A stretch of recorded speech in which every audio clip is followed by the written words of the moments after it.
આપણે ઉમિયા સિરામિકમાં અંદર ઉમિયા સિરામિકની બાજુમાં સિરામિક રેડી સીધે સિરામિકની બાજુ. હાલો ભાઈ આપણે જોઈ લઈએ સાપ કયો છે રેડી. હાલો અહીંયા ઉતરીએ.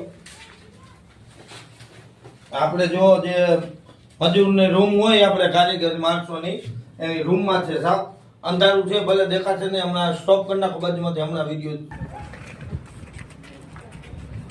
આપણે ઉમિયા સિરામિકમાં સીધી સિરામિકની બાજુમાંથી આપણે ધામણ સાહેબ રેસ્ક્યુ કર્યું છે કે આ બિનઝેરી આવે કે જે ખેડૂત મિત્ર તરીકે ઓળખાય છે, જેની લંબાઈ વધારે હોય અને આગળ મોઢેથી પાતળું હોય ને પૂંછડેથી ને પાતળું હોય ને વચમાં પેટ જાડું હોય, આ બિનઝેરી સાપ આવે. ભલે માણસો પીવે નો તકલીફ, વસ્તુ શું બને ત્યાં સુધી ધ્યાન રાખવું.